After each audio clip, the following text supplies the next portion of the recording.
Hola, come join us as we step into and explore the ancient capital of Peru, a UNESCO heritage site, the city of Cusco.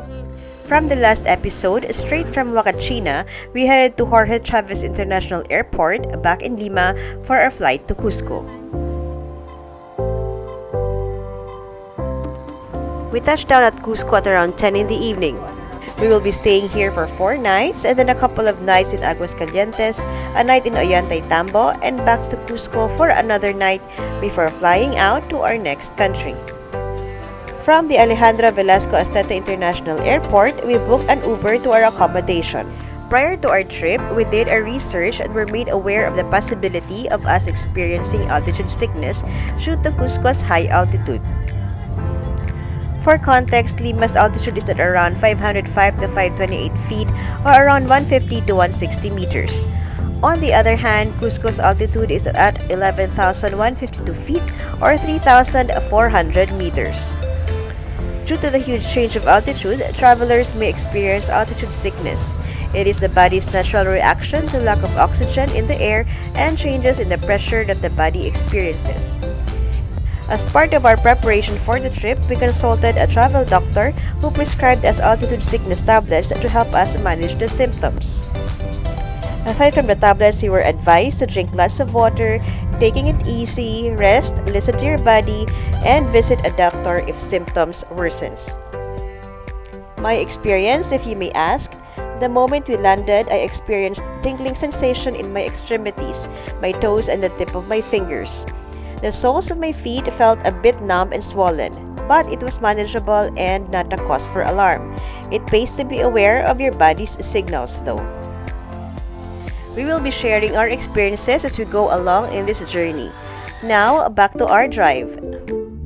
We have arrived in our accommodation. We will be staying at El Virrey Boutique Hostel right at the heart of Cusco. We will show you what we mean, but first, a room tour.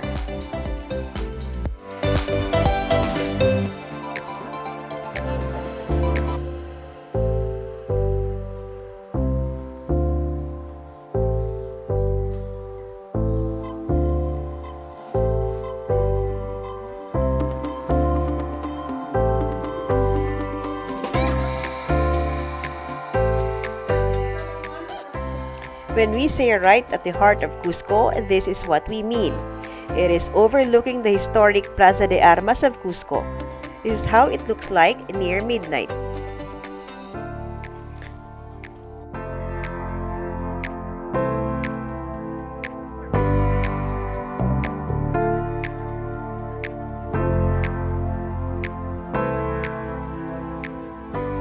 Buen dia Cusco, buen dia Plaza de Armas. A bright and beautiful morning greeted us on our first morning in Cusco.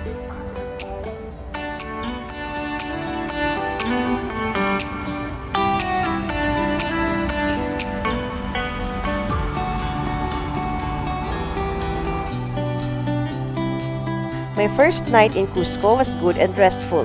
Update on our altitude sickness. Our room is at the second floor of the building with 1.5 flight of stairs. By the last half of it, we were huffing and puffing, experiencing shortness of breath. But all good. Now, let us fuel up for the day and have breakfast.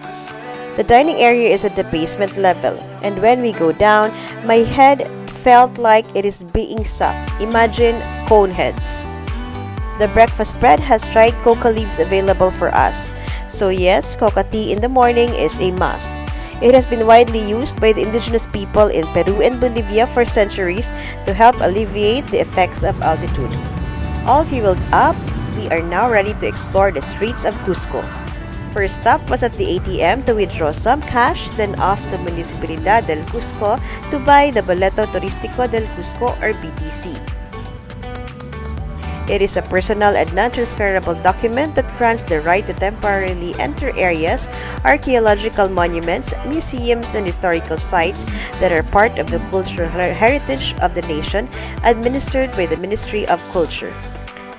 Agenda for today is to explore the center of Cusco and visit Saqsaywaman while trying to acclimatize.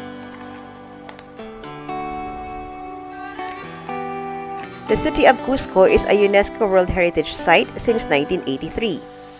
The city is a unique testimony of the ancient Inca civilization, which exercised political, religious, and administrative control over much of the South American Andes between 15th and 16th centuries, representing the sum of 3,000 years of indigenous and autonomous cultural development in the Peruvian southern Andes.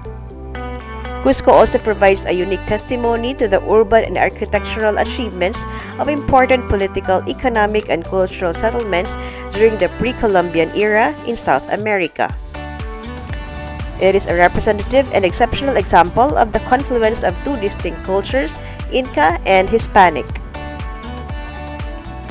The city maintains the spatial organization and most buildings from the ancient Inca Empire capital and the Viceroyalty.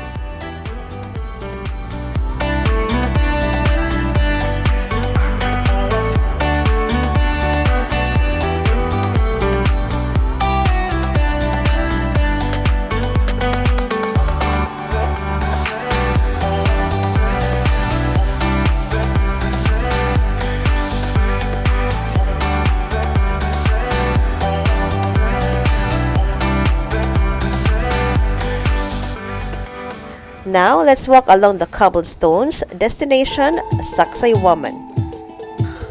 We are planning to visit Rainbow Mountain and Humantay Lake in the next days, so we are treating this as our practice walk. Also, we know that we are still acclimatizing, so we are taking it slow. Yes, we are huffing and puffing more than usual and taking more stops too. By car, it would take around 10 minutes from Plaza de Armas to Sacsayhuaman. By foot, around 45 minutes scenic walk. So, here we go!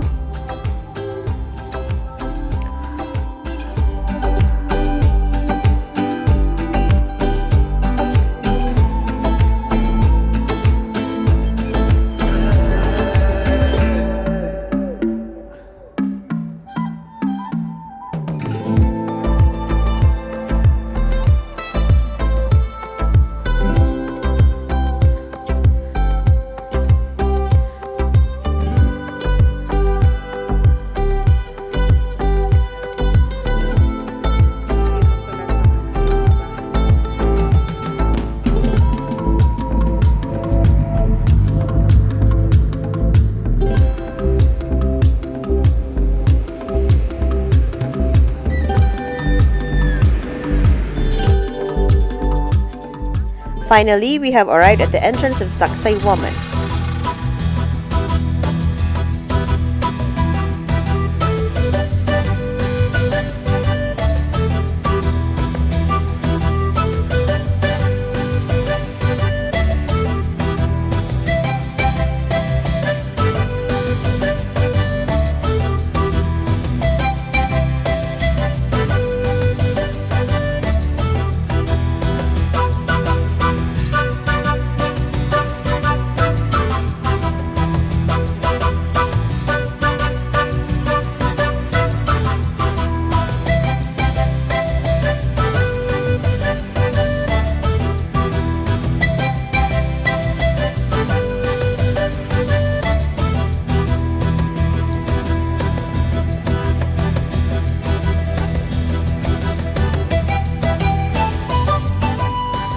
Saqsaywaman is a large Inca fortress overlooking Cusco, Peru, 755 feet above the city.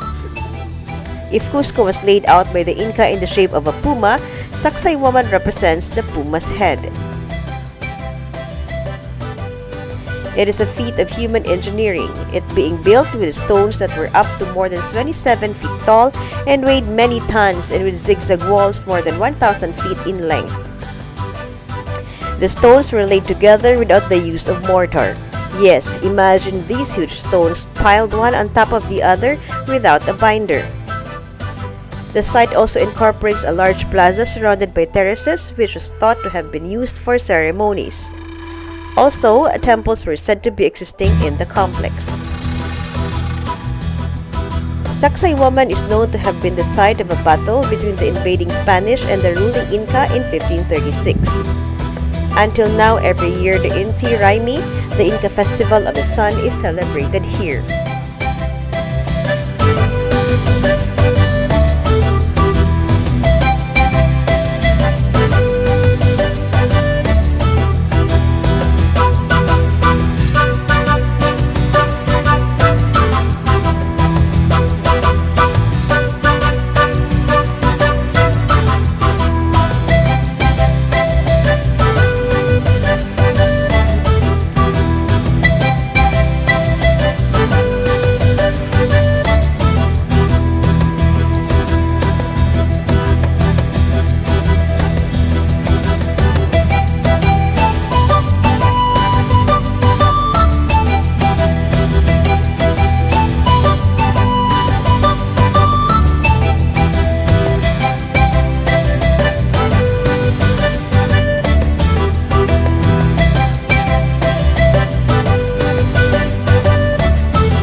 Just as we were about to exit the complex, we were lucky to see the herd of alpacas passing by, which was definitely a treat.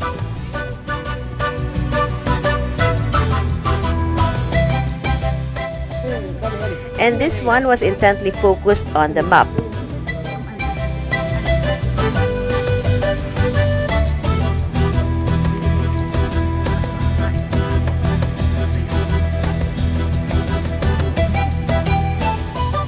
They were comfortable with our presence, seemingly used to the attention and ready for their close-up.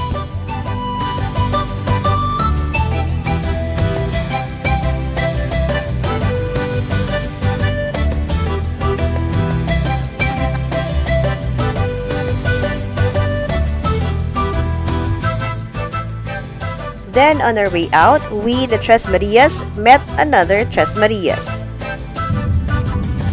We took a taxi from the exit of the complex to bring us down back to Plaza de Armas. By now, we were all hungry.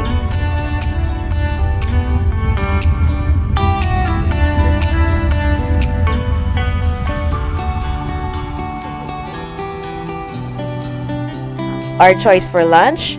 McDonald's.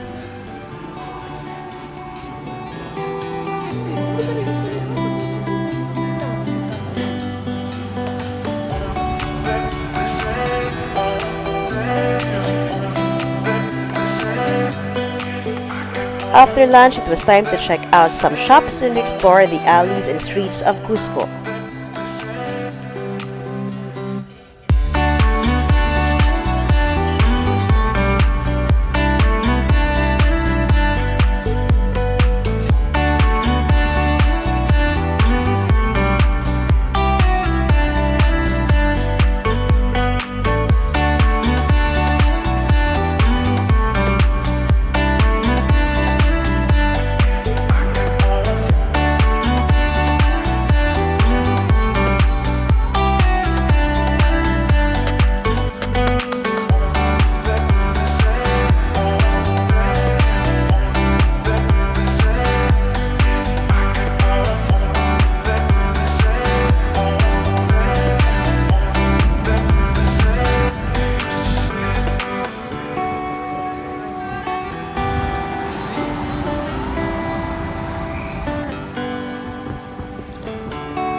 We visited Museo Histórica Regional, also known as Casa del Inca Garcilaso de la Vega.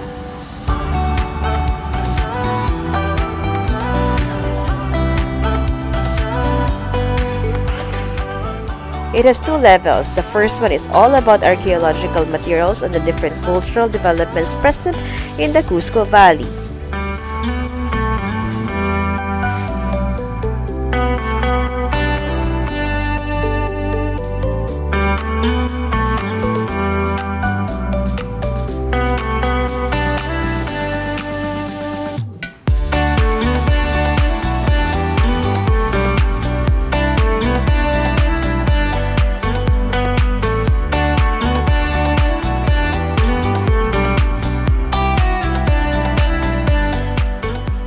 The second level is all about the historical, artistic, and ethnographic assets. This is part of the Boleto Turístico Cusco.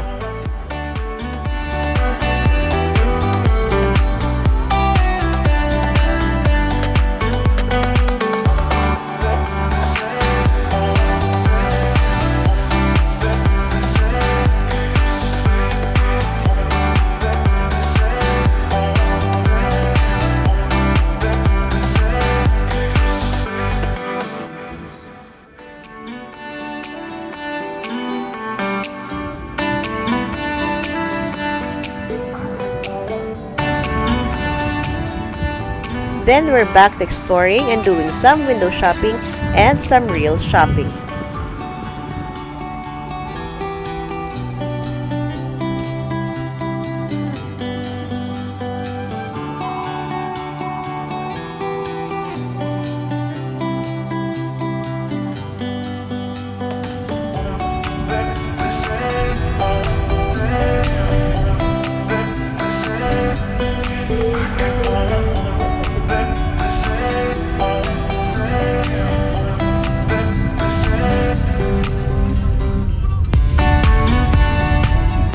had dinner reservation early but we wanted to squeeze in a visit to Mercado San Pedro, so we took an Uber. Come join us and we'll give you a market tour. Here is the souvenir section.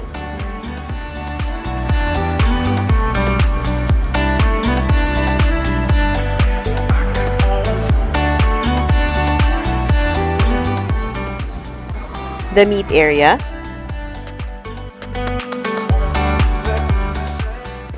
fruit section,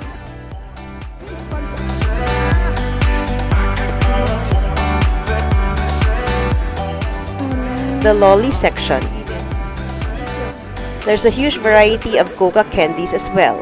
We made sure to get a pack for a Rainbow Mountain trip tomorrow. Here's a selection of tea. All about salt in this area, alcohol and spirits in this area, and some more sweets. Turn left at Maison de la Estrella.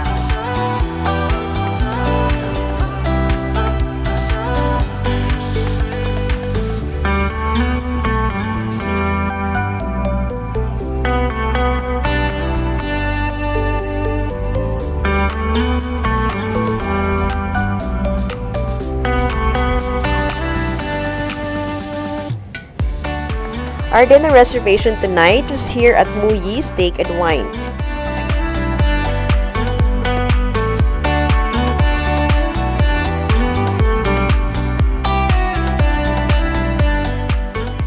It has beautiful interiors, excellent customer service, and absolutely delicious food.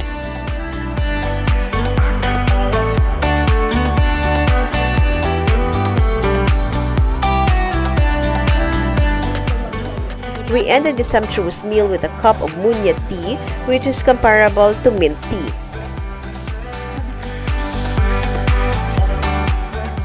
The next day was an early start for us. We visited Rainbow Mountain.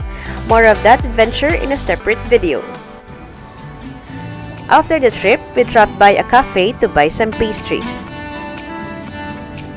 After resting a bit, we searched for a place for dinner.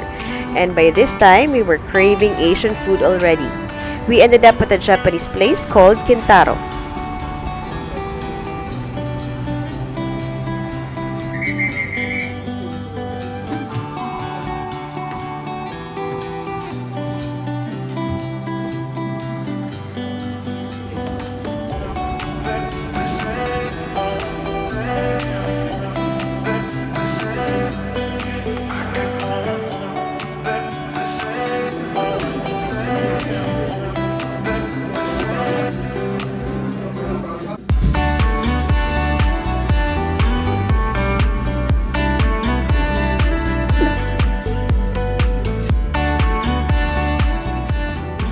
We spotted an aesthetic drink at a nearby table, so we decided to try it too.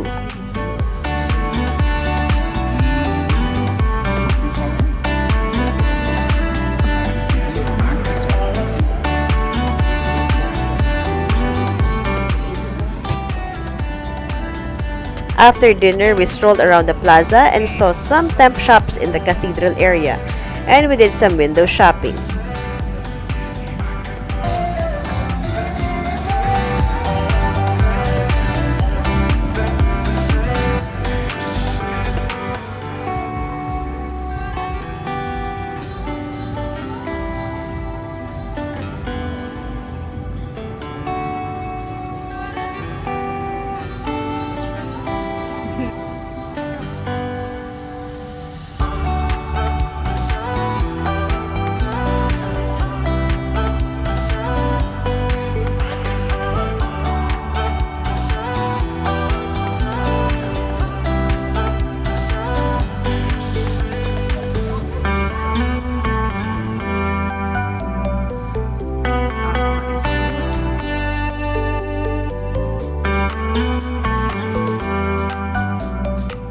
Buen dia! Day 3 in Cusco started with a hearty breakfast.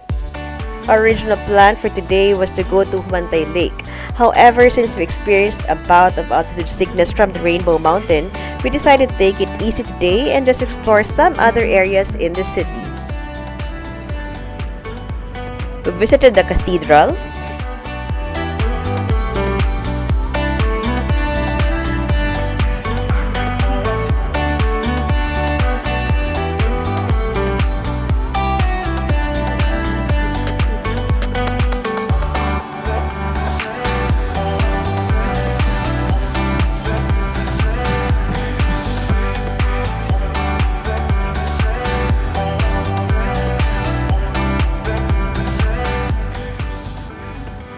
did some souvenir shopping and more shopping.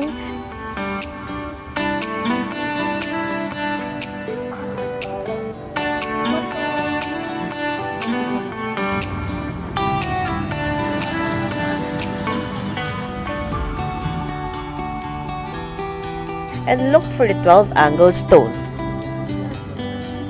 The 12-angled stone is considered one of the main attractions of Cusco, a cultural heritage of the nation of Peru representing the Inca technology.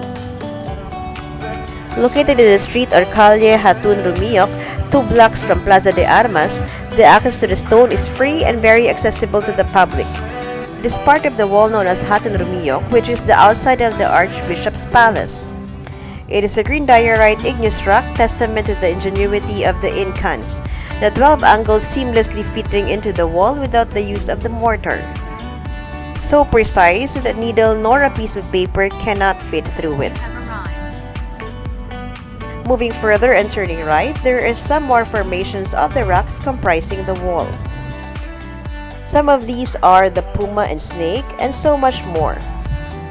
We stopped at the snake or serpent, but we weren't able to locate the others.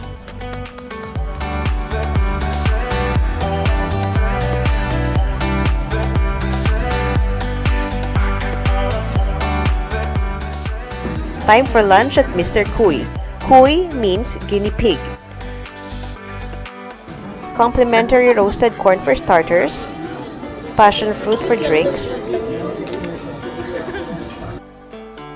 We ordered a soup with beef, veggies, and corn. A cuy and an alpaca dish. My thoughts? Cuy is bony, alpaca tastes like chicken.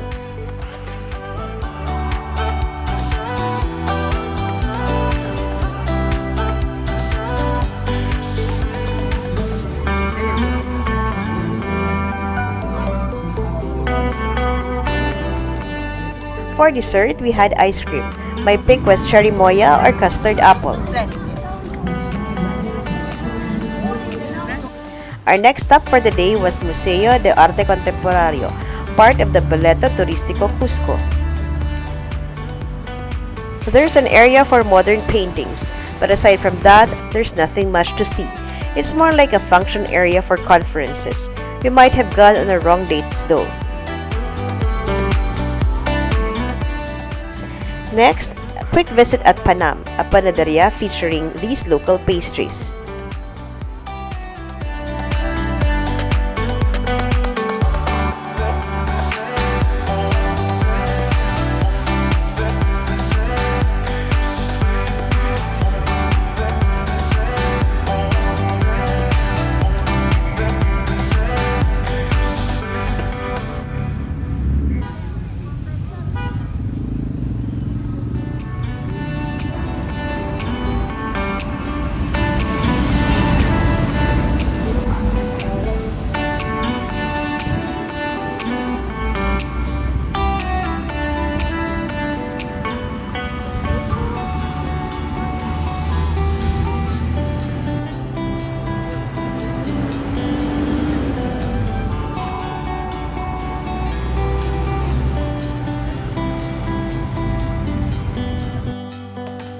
Next up, Museo de Sitio Coricancha. This museum features relics of the Inca past and models revealing the impressive construction of Coricancha.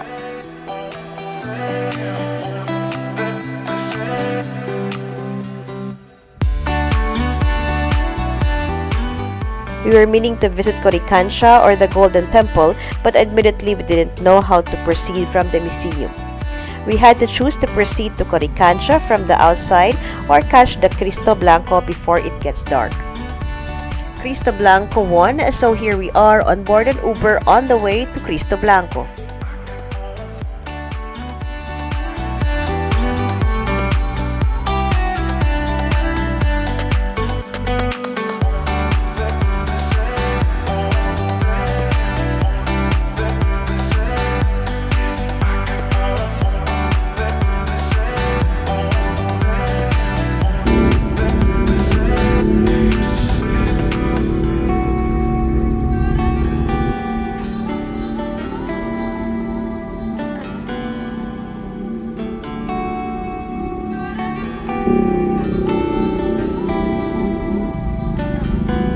Mirador Cristo Blanco, roughly translated as the viewpoint of White Christ, is located at the Pucomoco Hill, 5 kilometers from the city. The viewpoint offers the spectacular view of Cusco.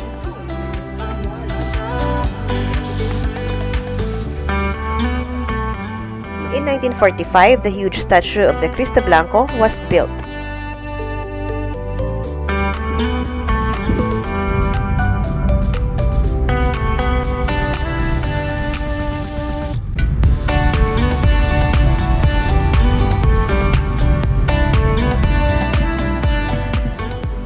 We proceeded to Quezon, but unfortunately, it was fully booked for the night. We ended up at Menchita Grill.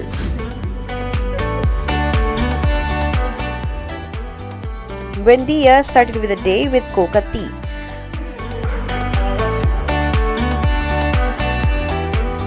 We'll be checking out today and heading to Aguascalientes for Machu Picchu. More about Ollantaytambo and Machu Picchu in a separate video.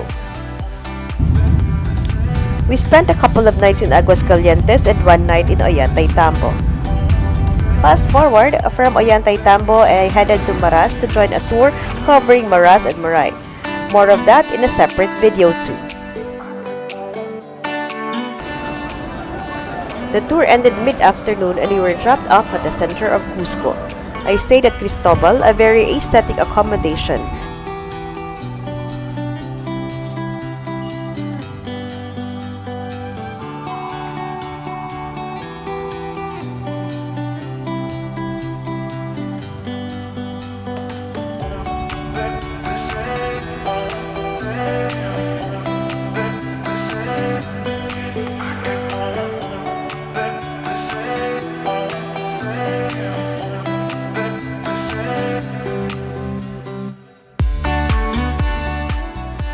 I was hit by a strong bout of altitude sickness, particularly shortness of breath and headache, so I decided to take a rest.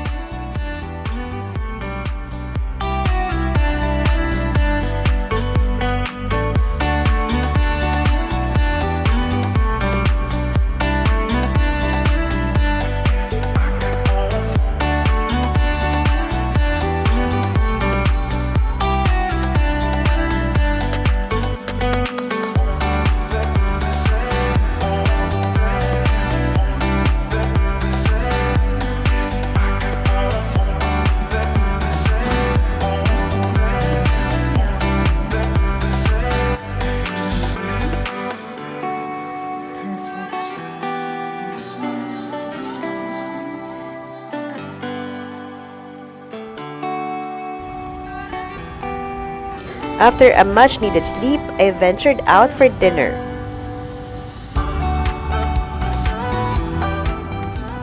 The Asian me is craving rice, so dinner was at Shifa.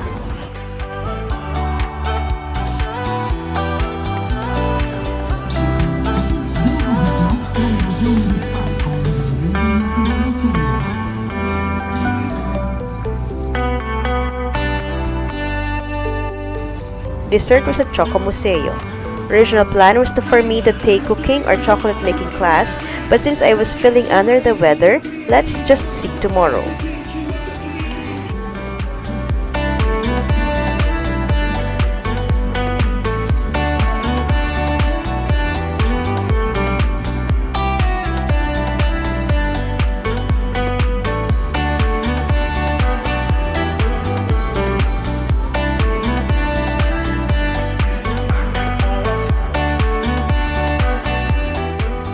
I went back, had tea to cap off the night, and enjoyed the common area before retiring for the night.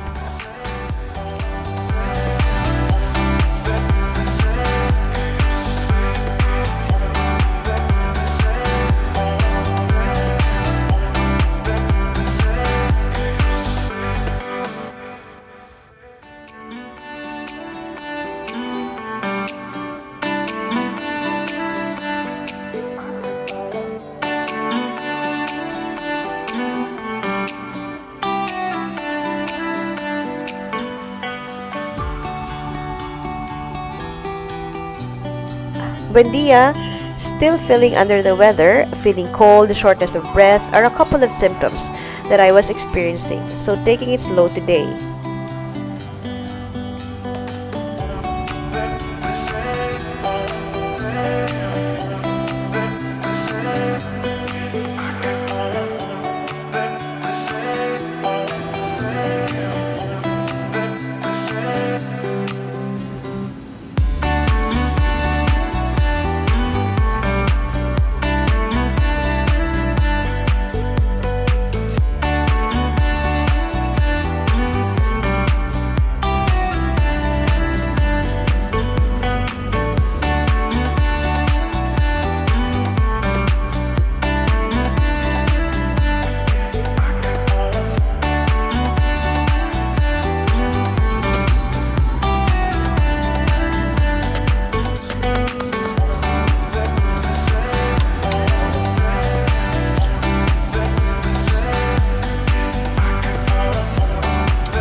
After 4 nights in Cusco, a couple of nights in Aguascalientes, a night in Ollantaytambo, and another night in Cusco, it is time to bid farewell not only to the city but to Peru.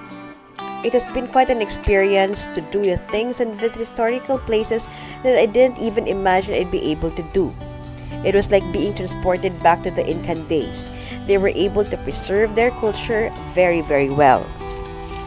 Security-wise, I felt safe during our entire stay. We can freely move around and not feeling unsafe. People are nice and friendly too. I'm glad to have been able to visit and experience Cusco, even for just a week. Now we are ready for our next destination, Bolivia. Stay tuned and thank you for watching!